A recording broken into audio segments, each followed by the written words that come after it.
Small, you know what?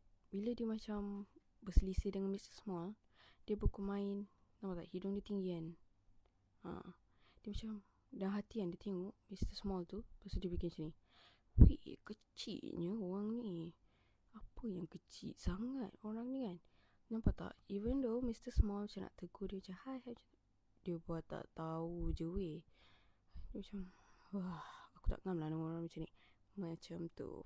So dia pun continue jalan-jalan-jalan sampai dekat satu bus stop ni. Nampak tak? Ni macam bus stop.